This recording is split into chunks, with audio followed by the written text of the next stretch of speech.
Ẹ̀yin èèyàn ilé èwo lẹ ṣe ẹ káàbọ̀ sí Mashola Gist TV. Gist tèmi tá a gbọ́ lórí ọ̀rọ̀ kábíyèsí àti Queen Naomi náà ni o. Ṣùgbọ́n kí a tó bẹ̀rẹ̀ ẹ jẹ́ kí n kí ẹ̀yin ọmọ October 11 ní happy birthday. Life and prosperity. Happy birthday to you all. Gbogbo ẹ̀yin tẹ̀ ń ṣe ọjọ́ ìbí lẹ́ni tó jẹ́ ọjọ́ kọkànlá oṣù tá a wà nínú èyí October 11 2024. A kí yín kú ọjọ́ ìbí títì ní.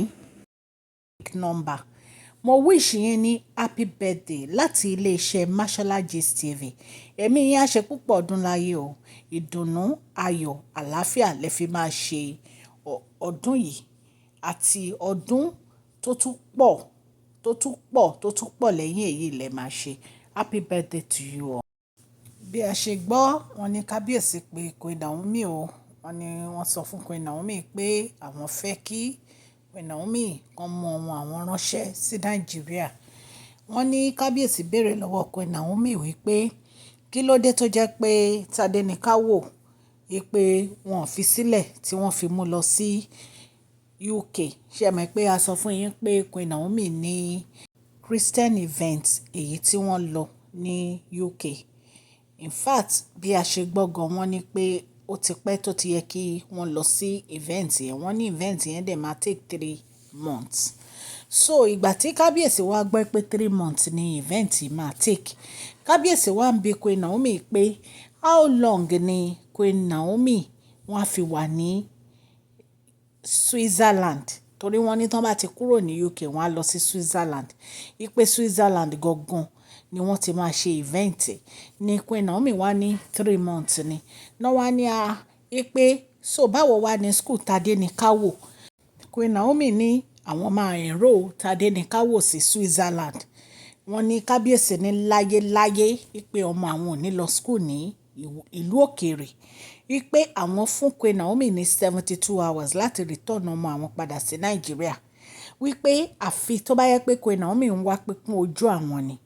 Wípé bí àwọn ṣe gbọ́ nìyẹn tó jẹ́ pé Queen Naomi tẹ̀lé airplane Captain Okpebi lọ sí UK. Wípé pẹ̀lú airplane yìí náà dẹ̀ lọ sí Australia. Wípé nítorí ìdí èyí àwọn fẹ́ kí Queen Naomi return ọmọ àwọn o. Tàfi tó bá yẹ pé Queen Naomi ń wá ojú pípọ́n àwọn ni wọ́n ní Queen Naomi sọ fún kábíyèsí pé kí ló dé tí kábíyèsí máa ń fi ọ̀rọ̀ Tadenikawo bojú. Wípé kábíyèsí á máa pe àwọn lọ́tùn lósì lórí ọ̀rọ̀ Tadenikawo pé àwọn dẹ̀ mọ̀ pé kì í ṣe nítorí ọ̀rọ̀ Tadenikawo ni. Wípé kí ló dé pé ṣé kì í ṣe ọmọ àwọn ni Tadenikawo ni. Wípé ṣé ìgbà tí àwọn ń lọ sí Switzerland for 3 months káwọn fi sílẹ̀ ní Nàìjíríà ni ta ló fẹ́ tọ́jú Tadenikawo. Wọ́n ní kábíyèsí ní ṣé màmá Queen Naomi mother Queen ṣé wọ́n lè tọ́jú Tadenikawo ni. Wípé so why tí Queen Naomi fi ní láti mú ọmọ yẹn lọ sí UK. Orí ọ̀rọ̀ yìí ṣáà ni wọ́n wà back and front. Wọ́n ní Queen Naomi ní àwọn ò ní tolerate the way bí kábíyèsí ṣe ń bá wọn sọ̀rọ̀. Ṣé ẹ dẹ̀ mọ̀ pé wọ́n lè hang up mọ́ kábíyèsí létí nítorí pé wọ́n ní taboo ní kí èèyàn hang up mọ́ lé ọba létí. Wọ́n ní Queen Naomi wípé gbogbo nǹkan tí kábíyèsí ń bá wọn sọ wípé inú ń bí Queen Naomi. Wípé Queen Naomi dẹ̀ ń sọ fún kábíyèsí pé ọmọ àwọn ní Tadenikawo ibi táwọn bá ń lọ làwọn máa mú Tadenikawo lọ. Wípé fúnra ara wọn kábíyèsí ni wọ́n sign fún àwọn wípé kí àwọn mú Tadenikawo káwọn dẹ̀ máa tọ́jú Tadenikawo káwọn dẹ̀ máa mú Tadenikawo lọ sí gbogbo ibi táwọn bá ń lọ. Wípé so ó wá ṣe wá jẹ́ ní ìsìn ni kábíyèsí wọn ń pariwo káwọn return Tadenikawo sílé. Wípé kò sí báwọn ṣe fẹ́ return Tadenikawo sílé pé torí project táwọn ń ṣe àti event táwọn ń ṣe àwọn ò tí ì parí ẹ̀. Wípé 3 months dẹ̀ làwọn máa fi ṣe. Wípé so ó dìgbà táwọn bá parí ẹ̀ káwọn tó lè wá sí Nàìjíríà. Wọ́n ní ṣe ni ara kábíyèsí ń gbọ̀n ara kábíyèsí ń gbọ̀n ara kábíyèsí ń gbọ̀n. Wípé láyéláyé àwọn fẹ́ ọmọ àwọn padà ní Nàìjíríà within 72 hours. Wípé tí Queen Naomi ò bá return Tadenikawo within 72 hours o. Wípé àwọn máa lọ arrest àwọn family Queen Naomi ni. Ẹ̀yin èèyàn lé ẹ̀rí pé yìí tún lágbára báyìí. wọ́n ní kábíyèsí láwọn máa arrest àwọn family Queen Naomi ní o táwọn ò bá rí ọmọ àwọn within 72 hours. Wọ́n ní pé ó ti pẹ́ tí kábíyèsí ti ń lùrò nínú ọkàn wọn pé Queen Naomi máa gbé Tadenikawo sá lọ. Wọ́n ní kábíyèsí ní àwọn ti mọ̀ pé irú nǹkan báyìí máa ṣẹlẹ̀, àwọn ti mọ̀ pé irú nǹkan báyìí máa ṣẹlẹ̀, wípé àwọn ti mọ̀ pé Queen Naomi máa gbé Tadenikawo lọ sí òkè òkun. Ẹ̀yin èèyàn lé ẹ rí pé ìtú lágbára báyìí. Ẹ̀yin náà dẹ̀ mọ̀ pé Tadenikawo ní àròlé kábíyèsí, òun ní ẹwà kábíyèsí àti ìdùnnú kábíyèsí. Kábíyèsí nífẹ̀ẹ́ Tadenikawo, wọn ò fẹ́ kí Tadenikawo kúrò ní àkàtà wọn rárá. Ìtorí ẹ̀ ni kábíyèsí fi ń sọ fún uncle Queen Naomi pé tí Queen Naomi bá máa move on pẹ̀lú life wọn kó fi fún àwọn padà ní Tadenikawo. Wípé tí wọ́n bá dẹ̀ mọ̀ pé àwọn ò lè fi Tadenikawo sílẹ̀ kó má máa rí rárá, kó máa tọ́jú Tadenikawo.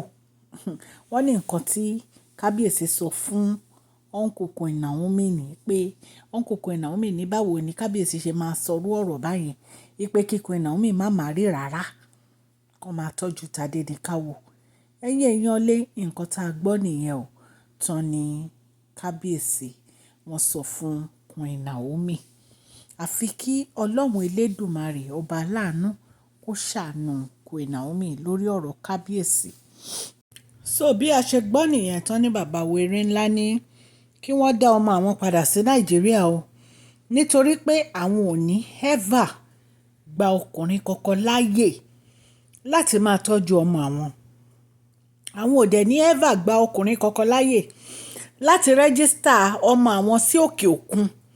Wípé so ọmọ àwọn ò lọ school ní òkè òkun o, Nàìjíríà ni ọmọ àwọn á ti lọ school. Kí wọ́n return ọmọ àwọn fún àwọn within 72 hours. Wọ́n ní Queen Naomi dẹ̀ ní kò jọ́. Recently la gbọ́ pé kábíyèsí pé àwọn ambassador UK ọ̀rẹ́ wọn tó jẹ́ lọ́ọ̀yà wípé àwọn fẹ́ kí wọ́n withdraw gbogbo visa Queen Naomi. Ṣùgbọ́n kábíyèsí ti gbàgbé pé àwọn làwọn gba visa yìí fún Queen Naomi àti Tadenikawo. Bí a ṣe ń gbọ́ gan wọ́n ní àwọn náà gba visa fún Queen Naomi, Tadenikawo àti Dr. Elizabeth àti Adewamiwa. Wọ́n ní visa yìí dẹ́ni wọ́n ní kò lè expire because multiple visa ni. Ó dàbí ẹni pé they can use it for 2 years or more than 2 years. Ẹ mọ̀ pé visa 10 years gan ti wà. So nísìn kábíyèsí ní àwọn fẹ́ kàn bà visa yẹn jẹ́, wọ́n dẹ̀ ní kò ṣeé ṣe wípé nǹkan tí wọ́n ti kọ ni wọ́n lè bàjẹ́. So right now ìgbésẹ̀ kábíyèsí ní pé kí Queen Naomi return Tadenikawo padà sí Nàìjíríà. Program tí Queen Naomi dẹ̀ lọ ṣe 3 months ni wọ́n máa fi ṣe. Wọ́n láwọn ò lè ever padà sílé àfi tí àwọn bá parí program yẹn. So ẹ̀yin èèyàn lé nǹkan tá a tún gbọ́ nìyí o, tí wọ́n ní bàbá wèrè ńlá ń fà lẹ́sẹ̀ pẹ̀lú Queen Naomi. Tá a bá tún gbọ́ update a máa mú wá fún yín. Orúkọ mi ni Mashola Yorùbá ni mo máa ń sọ lórí ìkànnì yìí. À ń sọ nítorí pé a fẹ́ gbàgbé àṣà àti èdè wa. A dẹ̀ tún ń sọ nítorí pé ọ̀pọ̀lọpọ̀ àwọn tí wọ́n gbọ́ Gẹ̀ẹ́sì. À ń sọ̀rọ̀ nípa celebrity gist, royal gist, politics àti gbogbo nǹkan tó ń ṣẹlẹ̀ ní agbègbè orílẹ̀-èdè bàbá wa ní ilẹ̀ Nàìjíríà. Tẹ́ ẹ bá ti subscribe kẹ́dẹ̀ tẹ notification bell so that a bá ti post any gist ẹ máa rí. Òkè ni ọlá yín á máa lọ, ọlá yín ò ní lọ ìsàlẹ̀ láíláí. Ẹ má gbàgbé kẹ́ fún fídíò yìí ní thumbs up o. Please share this video, like and subscribe. God bless you all. Mashola Gist TV. Love you all.